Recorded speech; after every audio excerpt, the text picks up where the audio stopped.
with Joe Mosby from the class of 1972, talking about Don Schaffer. Joe, Yeah. tell us your memories of Don Schaffer. I have several memories of Don Schaffer, both as an instructor and as a human being. Some I realized when I was young, some when later on in life. Don's certainly an icon at center. If there ever was one, he would certainly qualify.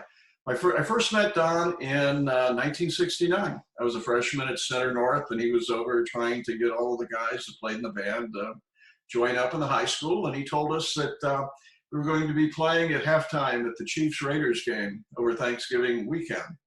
And I kind of opened my eyes. I'd never seen the Chiefs play before. I remember my sophomore year at Center that fall, we worked our butts off, early morning, at night. And in those days, it was pretty common for high school bands to play at halftime, but it was usually like 3 or 4 of them added together. For us, it was just Center. And we went down there and played Old Municipal Stadium. It's a thrill that kids today just simply don't get. And it was an amazing time. That happened to be the year the Chiefs won the Super Bowl the first time, 51 years ago. And,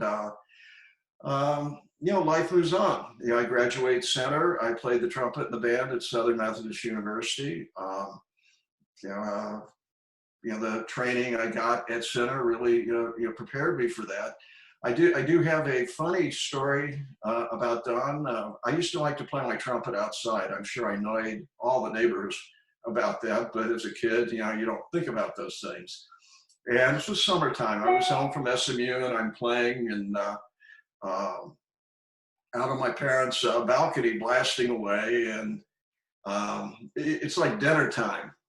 And I hear this voice from like three blocks over yelling back, "Hey, Joe, that sounds pretty good."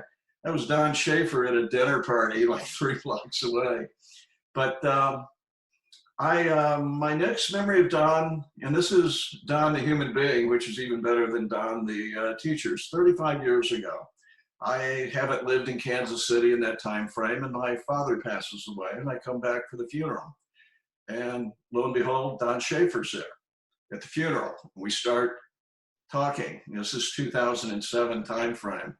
It's just like no time had lapsed whatsoever, I guess, unless you're counting calendars, and that doesn't really matter. But we talked about playing the trumpet. He told me he could still hit the high C. For non-trumpet players, that's like saying you're 80 years old and can bench press 350 pounds. And we had a great conversation. Fast forward now to 5 years later, it's my 40th high school reunion, and I'm one of the people who helped organize it. And we decided we're going to bring some of the teachers back. And I said, hey, I know one. He's got a lot of life. A lot of people here know him, and we brought Don Schaffer back. And to say he rocked the Casbah that night would be an understatement. I thought I'd have to take him around and introduce him. Nah, he had energy. He remembered all the band guys, and I was surprised that all the other people there, from my perspective, were non-band members. But he taught their nieces, he taught their grandkids. It's really, pretty amazing. He was truly the life of the party, and he'll certainly be missed. And I am fortunate that I was able to tell him that before he passed. And I'm very thankful to have been one of his students, and very grateful that he considered me a friend. And he'll be missed, and I hope his legacy endures for a long time over at Center. It's basically my memories of the man. Rest in peace, Don.